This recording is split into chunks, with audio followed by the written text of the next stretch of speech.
ওয়ালাইকুম রহমতুল্লাহি বারাকাতু। সম্মানিত সুধী, আশা করি আলহামদুলিল্লাহ আপনারা ভালো আছেন। আমি কিছুক্ষণের জন্য কিছু সময়ের জন্য আপনাদের সঙ্গে থাকবো। যে বিষয়টি নিয়ে থাকবো সেটা হচ্ছে কুফরির দ্বিতীয় পর্বের আলোচনা। আজকে কাফিররা সৃষ্টির আল্লাহ তাআলার যত সৃষ্টি আছে এই সৃষ্টির মধ্যে সবচেয়ে নিকৃষ্ট যারা কুফরি অবলম্বন করে। আল্লাহ তাআলা সূরা আনফাল ৫৫ নম্বর আয়াতের মধ্যে বলেছেন, ইন্না শাররা দাওয়াবি ইনদাল্লাহ আল্লাযীনা কাফারু ফাহুম লা ইউমিনুন। আল্লাহর গোটা সৃষ্টি রাজ্যের সবচেয়ে নিকৃষ্টতম হচ্ছে তারা যারা কুফরির রাস্তা অবলম্বন করেছে। তারা কখনো ঈমান আনবে না। কুফরি উভয় জগতের একমাত্র ধ্বংসের কারণ।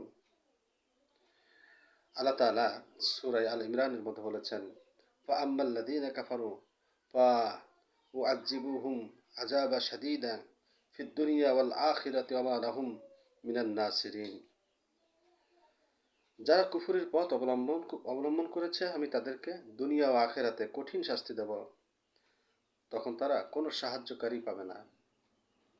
অর্থাৎ আল্লাহর শাস্তি থেকে বাঁচানোর ক্ষমতা সেদিন কারো থাকবে না। কাফিররা হেদায়েত ও মাগফিরাত থেকে বঞ্চিত। বিসমিল্লাহির রহমানির রহিম। ইন্নাল্লাযীনা কাফারু যালামু লাম ইয়াকুনিল্লাহু লিয়াগফিরা লাহুম ওয়ালা লিয়াহদিয়াহুম তরিকা ইল্লা তরিকা জাহান্নামা খালিদিনা ফিহা আবাদান ওয়া কানা যালিকা আলা আল্লাহি ইয়াসীরা।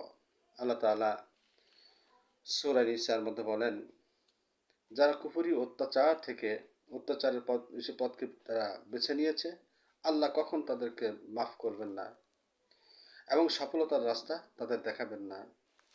তাদের জন্য রয়েছে জাহান্নামের পথ, সেখানে তারা বাস করবে অনন্তকাল। এমনটি করা আল্লাহ তাআলার জন্য অত্যন্ত সহজ।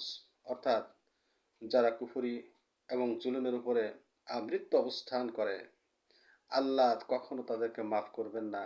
তাদের ঠিকানা হচ্ছে জাহান্নামের পথেই তারা চলতে থাকবে। এই কাফিররা নির্বোধ জন্তু জানোয়ারের মতো।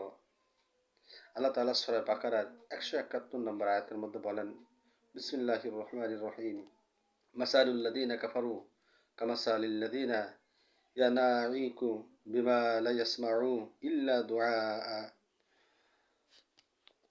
ওয়া নিদাআ সুম্মুন বুকমুন উময়ুন ফাহুম লা ইয়াকিলুন।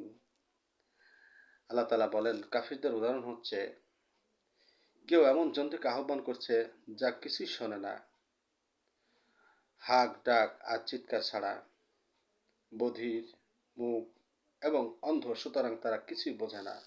অর্থাৎ কাফিররা ওই রকম নির্বোধ জানোয়ারের মতো, যারা চলাফেরা, খাওয়া দাওয়া সবকিছুই করে কিন্তু কোনো কথা তারা শোনে না, বোঝে না। কাফিরদেরকে আল্লাহ তাআলা চোখ, কান ও মন দিয়েছেন, কিন্তু তারা তা কাজে লাগায় না। আল্লাহ তাআলা আমাদেরকে কুফরি হালাত থেকে আমাদের প্রত্যেককে হেফাজত করুন। কুফরির সমস্ত কাজগুলি থেকে যেন আল্লাহ তাআলা আমরা যেন সবাই বেঁচে থাকতে পারি এবং আল্লাহ তাআলার কালামে ওহী এগুলি যেন সামিঈন আতানা, শুনলাম মেনে নিলাম, এমনই জিন্দেগি যেন করতে পারি। তৌফিক এনায়েত করুন। সম্মানিত সুধী, আপনিও যেন অন্যকে জানার সুযোগ করে দিন, বেশি বেশি করে শেয়ার করেন। আসসালামু আলাইকুম ওয়া রাহমাতুল্লাহি ওয়া বারাকাতুহু।